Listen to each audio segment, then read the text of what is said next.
Isang magandang araw, isang magandang buhay, isa naman pong makabuluhan na edisyon ang inyo pong mapapanood at mapapakinggan dito sa programang Ikit ng Bayan. Kami po ay mapapanood sa Balitang Northern Luzon. Ako po ang inyong lingkod, nag-iisa walang iba, Tita Ara Cutter, the one and only Ikit ng Bayan. At heto na naman ang isang episode ng Boses ng Palengke dito sa syudad ng Baguio. At ating pong makakapanayam, walang iba po ang isang leader dito po sa Palengke ng Baguio City, partikular po dito sa parte ng flower section. There you go. Walang iba po kundi si Sir Tony Leong. Magandang araw po, Sir Tony. Magandang araw din po sa inyo.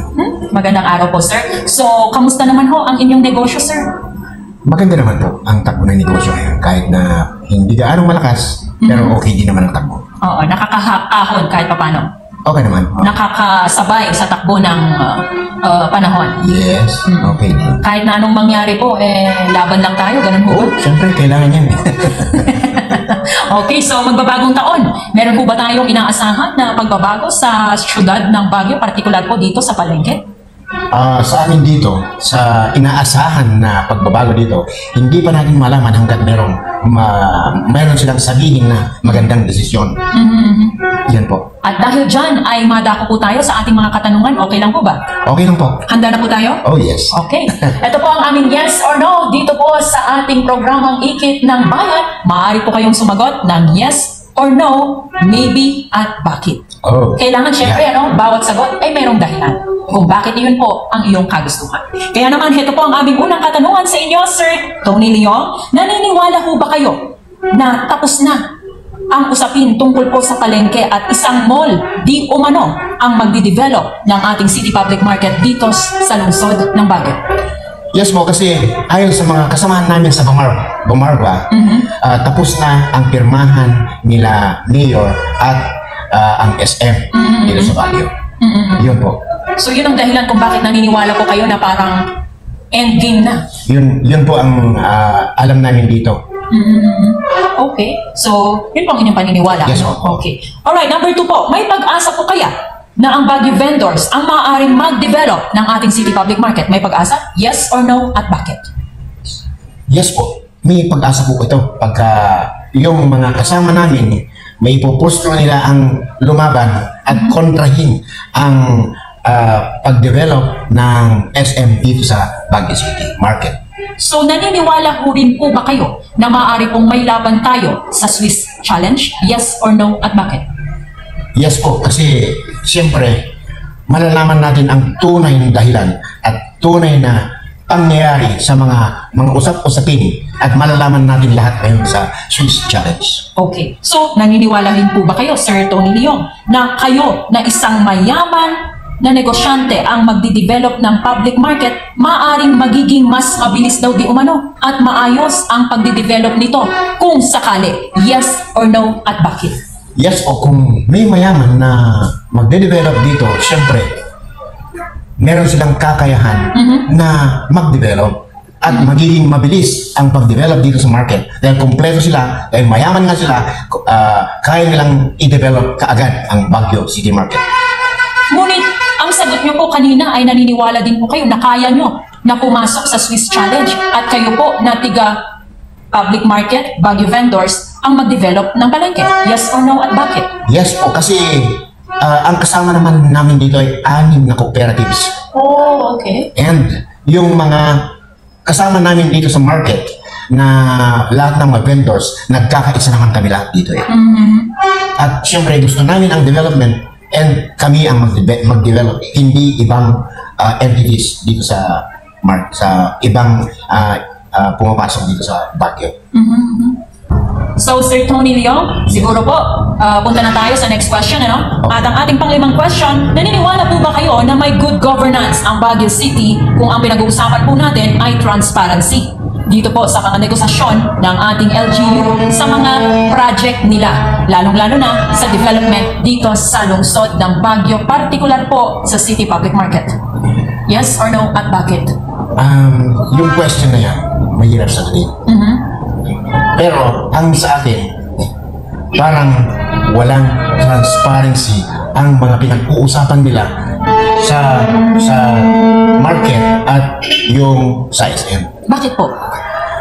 Nung nag-usap sila, hindi naman nila in-include ang market. Mga market vendors, syempre na matagal na dito, iyan lang ang inaasahan nila. Tapos, biglang mapupunta sa isang malaking company. Kaya, palagay ko, wala talagang transparency. Hindi sinabi sa amin. Sila na lang ang nag-usap na, then sa amin wala na. Hindi na kami included sa negotiations nila. So, number 6 na po tayo, ano? Naniniwala po ba kayo na wala pong unity di umano sa mga kooperatiba dito sa palengke ng Baguio, kaya naman hindi dinidinig ng ating lokal na gobyerno ng Baguio ang inyong mga hinaing patungkol po sa issue ng palengke? Yes or no, at bakit? No. Kasi yan, dito sa market, lahat sila umaayon, magkakasama silang lahat. Lahat ng mga cooperatives dito nagkakaisa at kasama ang mga vendors dito sa Baguio. At meron po ako naririnig, correct me if I'm wrong, sir, Yes. ha? Totoo ba na suportado rin po kayo ng outside cooperative in the city public market? Kumbaga lahat daw po ng kooperatiba sa Cordillera ay sinusuportahan po ang kooperatiba dito sa palengke? Yes or no? At bakit sa tingin niyo? Meron pong sumusuporta at hindi ko kabisado kung lahat ng cooperatives surrounding Baguio ay sumusuporta rin sa Baguio. Okay po. Okay. So, madako na pa tayo sa ibang mga katanungan. Ito po ay tanong na gaano po ba katotoo na karamihan daw di umano sa mga vendors sa palengke ay hindi raw po voters dito sa Baguio, kaya naman hindi raw dinidinig ng ating lokal na gobyerno ang inyong mga hinaing. Is this true or no, at bakit? Hindi po. Kasi noong una, yung mga nauna dito sa Baguio noon, yung mga market vendors noon, sila ay hindi, mostly sa kanila hindi taga Baguio. Pero nung nagtagal na, syempre mga anak na ang mga pumalit sa kanila, Opo. syempre dito na sila sa Baguio nabubuhay, dito sila nakapagbahay, dito sila nakatira, syempre dito na sila bumuboto lahat. Kaya mostly dito na sa Baguio ang voting. Okay, so meron man mangilan-ngilan, pero karamihan pa rin ay voters ng Baguio. Yes, karamihan na talaga. Opo. At hindi naman siguro basihan yun, ano? Ay, hindi. Para lamang hindi kayo dinggin ng ating lokal na gobyerno. Imposible naman ho siguro yun, ano? Ay, posible ko Oo, yan. meron at meron pa rin naman kung nakikinig sa atin dyan po sa taas. Oh, yes. Opo. Okay, so ngayon naman ito pong isa naming katanungan ay naniniwala daw po ba kayo na di umano na kapag na-develop ang market, maiiwasan daw natin ang pagkakaroon ng sugalan sa loob ng palengke? Ang tanong, sir, may sugalan ba sa loob ng palengke? Sa palagay ko naman, sa tagal kong nag-stay dito sa market, wala pa naman akong nakitang nagsusugalan. Kaya hindi ako naniniwala na may pasugalan dito. Okay. Oo. At kung sakali man po na meron, maganda po ba na meron pong development ang palengke para nang sa gayon maiwasan o matanggal po natin to? Yes or no, at bakit? Okay. Yes, sa akin, yes. Maganda ang development. Gusto rin namin ng development kasi ang market is medyo old na. Kailangan talaga ng development. Kaya lang, syempre yung magde-develop sana is kami rin at mga cooperatives na taga rito sa market. Gaano po ka-importante na dapat Baguio po ang mag-develop dito? Ang Baguio, mga Baguio people mostly, nabubuhay na dito sa market. Dito na sila nabuhay, mga siblings nila, at dito lahat, at dito sila, na-develop nila ang mga anak, ang families, dahil dito sa market. Kaya, kung iiwasan natin ang market dito, wala na sila, mawawala na sila dito. Samantalang, ito lang ang tanging kabuhayan nila. Pinagkukunan nila ng mga araw-araw na kailangan nila at sa mga anak at mga anak pa nila. Kaya kailangan talaga yung mga vendors na dati, sila pa rin ang mag-stay dito at mag-develop. Okay. So, ito po, naniniwala po ba tayo na kapag na-develop ang Baguio, maiiwasan daw natin, di umano ang double lease, triple lease, o pag-lease ng pwesto ng totoong may-ari nito? Yes or no, at bakit? Okay, yes. maiiwasan talaga ang mga lease contracts, mga nag-lease sa mga stalls dahil yung mga magi-stay doon sa mga stalls is yung owners na talaga. Hindi na pwede yung mga mag-lease ulit dahil siyempre malalaman na natin malalaman na ng government kung sino ang nag-stay doon. Opo. So, sinasabi niyo po ba na meron po talaga mga nagpapalist dyan ng kanilang mga pwesto? Ang alam ko naman, yung mga may-ari, andito rin naman. Kaya lang, mga katulong nila, mga sales ladies, yun, sila naman ang nag-i-stay dito. Kasi inayos na ng dating Market superintendent. Kaya ang nangyayari ngayon, wala nang gaanong upa ng mga stores. Okay. So, ito na po siguro ang ating kahuli-hulian na katanungan kay Sir Tony Leong. Sir, totoo po ba na di naman lahat ng mga taga-palengke ay against sa mollification? Yes or no at bakit? Palagay ko, yes. Wala namang may gusto na yung mga dati ito na ganitong klase ang palengke. Siyempre gusto nila maganda. Opo. Gusto rin nilang ma-develop na maganda. Kasi siyempre pag na-develop na ito, mas maraming tao, mas maraming pupunta rito, ma-arrange lahat, may parking at lahat kumpleto na. Kaya ang gusto ng tao, development talaga. Opo. Pero gusto niyo po ba ng mall system? Yes or no? At bakit? Ang mall system kasi mahirap. Kasi ang mall system kasi meron silang tinatagdang oras ng pagpunta, meron silang marami silang specifications, marami silang sinusunod. Samantalang sa amin, merong time na kailangan maaga ka, walang time, definite time na pumasok ka sa loob ng market. Unlike na kung mall, siyempre, kung ano ang gusto ng mall managers, yun ang nasusunod.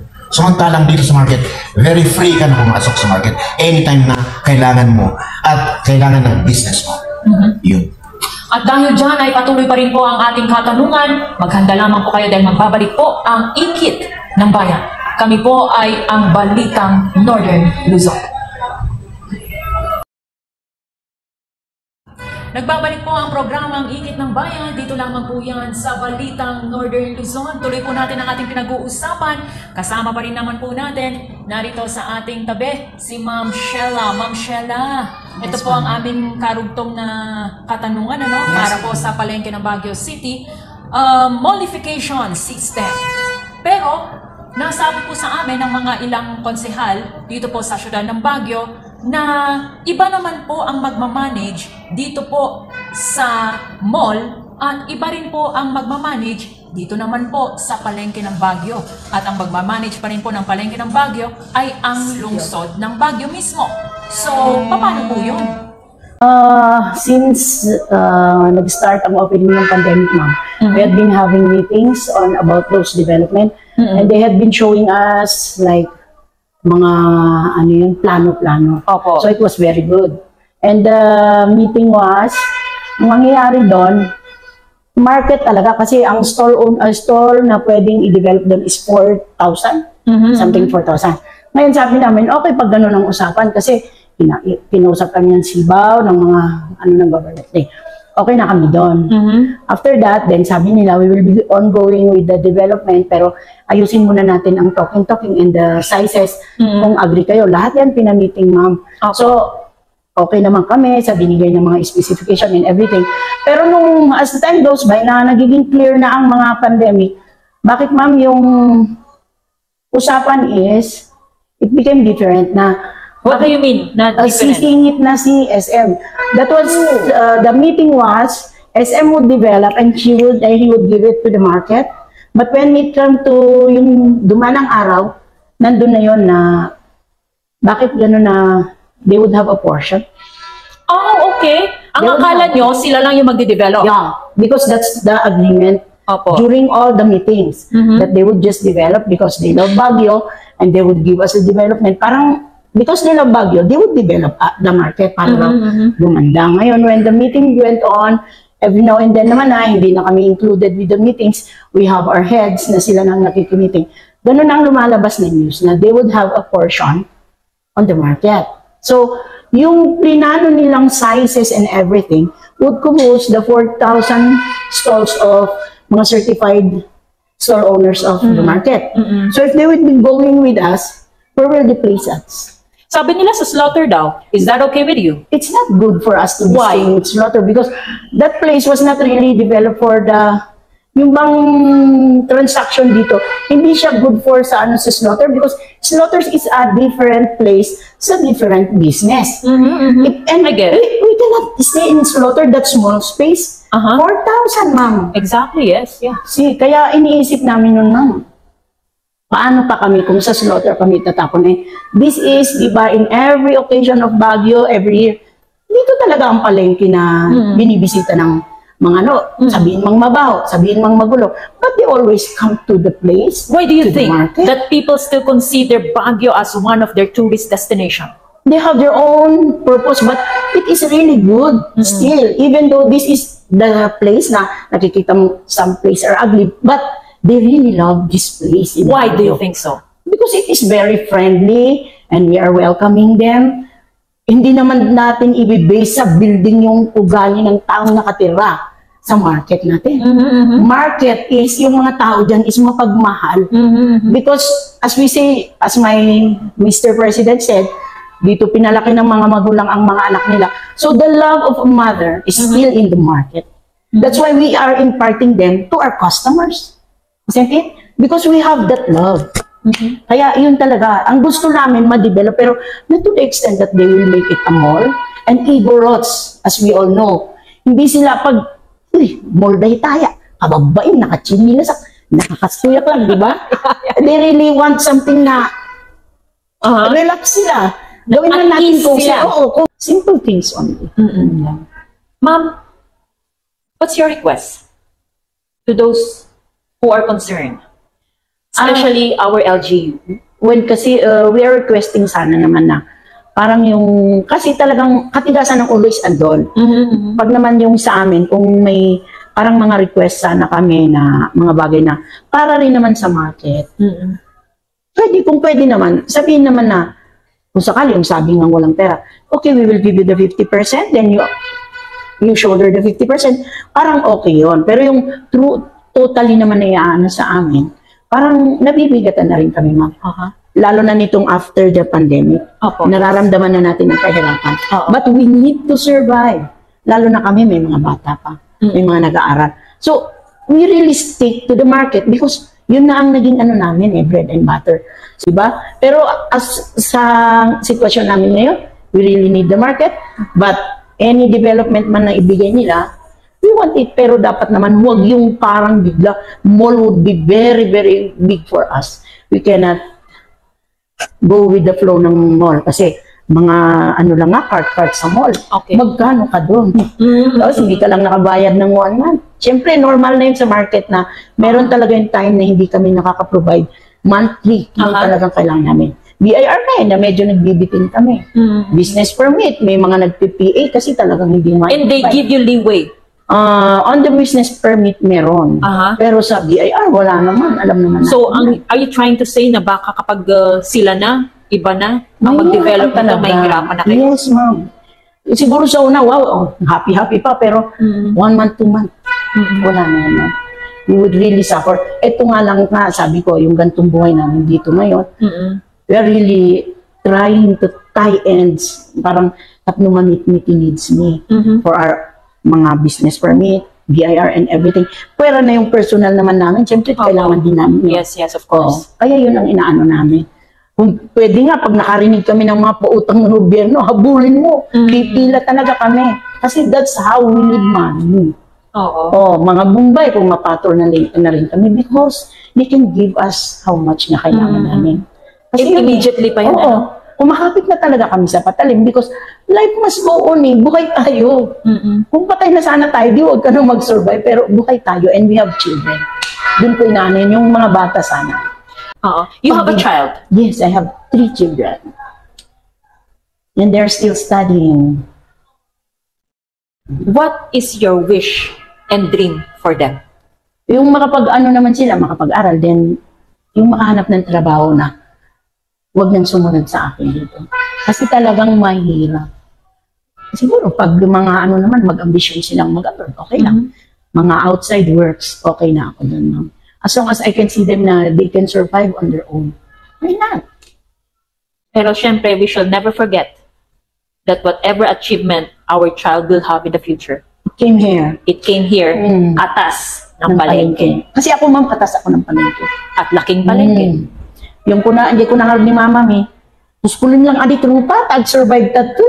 Madaman tinautang ko, ay, ano sa palingan, dapay binayadan. Parang mga ganun. Pero, syempre, pag meron na, go, bayad. Ganun lang. Kaya doon ko rin The Cordilleran way. Yeah. Anos lang. Yes. Basta Anos sa lang. anos mo. Okay ka, pa survive ka. Kaya if ever talaga nga maawan ti market, a lot would suffer. You imagine that 4,000 stall owners, aside from that, yung mga umaasa sa market nito, mga porters. Tignan mo nung natapos ang pandemic, dumami ang porter, pati mga babae. Nagpo-porter na rin, ma'am. Ma'am, anong epekto sa tingin ninyo? Isa Kung ang isang capitalist ang mag-develop nito sa ating mga consumer, hindi na para sa palengke, sa amin na consumer, ano sa tingin yung epekto nito? pag sa inyong consumer, magiging ano na rin kayo, saan kayo kukuha ng, yung alam nyong LG market, tapas to mas cheaper. You would go to malls, yeah, you would go to malls, pero mahihirapan din kayo. Kasi isipin mo na lang yung inikwati pa pananteta, dati lang ako ng mga customer, mga ganun, di ba? Parang sanay na rin kayo na pag yung budget nyo, kahit sumisweldo kayo na magkano everyday, binabudget nyo pa rin yan, alam ko, na ito sa market, para sa kusina. Iba naman to. Baka wala na akong pampaganda, ma'am. Wala na talaga, ma. Hindi na tayo makakabili ng mga facial ano natin. Parang yung kilala ko, hindi na NMAX ang gamit mo, ma'am. Bunchik na lang, ma'am. Wala na rin yung bunchik. Saan ba kayo bibili? Okay. Ma'am, pinapatawa lang kita kasi naiiyak na si ma'am, ano? Pero, ma'am, eto na lamang po. If you have a dream for the city public market, what would that be and why? I still dream of this kind of yung mapalinis lang tong market and to be organized. Kasi you can ask them now, good taxpayer naman sila. May provide lang ang kalinisan dito sa market. Happy na ako. Kaalam kong lahat umaasa dito for the life of their children. Yes. And pati na rin sa pagtanda nila, kami, pagtanda ganon. Siyempre, gusto ko rin may maitirang para sa pagtanda ko. Kasi you would not expect all children to support their parents. That's true. Do you have any message po sa kahit na sinong nakikinig sa atin na tiga-gobyerno? Ang message ko lang po, parang awa na lang po bigay nyo sa amin ngayong panahon na to. You can develop the market. I know that. We have the money. And please do it on yung mga makataong development. Hindi yung halos kainin na rin lang naman ang hirap namin. Na kunwari kikita man ako ng 1,000, magbaback up pa ako ng 100 dahil 1-1 ang kukunin nyo. Please, return the city of Baguio to us. You can make it beautiful but not as a mall because we cannot afford that. We are really asking for your awa na bigyan nyo pa kami ng chance na makabuo ng mga bata na magiging kasama nyo sa gobyerno, na magiging mabuting taong mga bata. Dahil marami na rin po ang mga nagiging loko dahil sa kahirapan ng buhay ng mga kabataan na nawawala sa landas. Please, let's make our children the best children of the Baguio City. Yun lang po.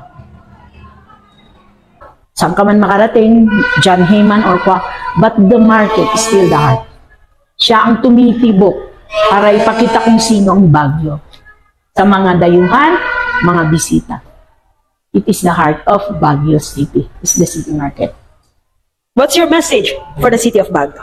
City of For the Baguio, constituents as well. please lumaban tayo para magstay ang ating magandang Baguio at maging mabuo ang ating puso na puso ng ating Baguio City, na itong market na to.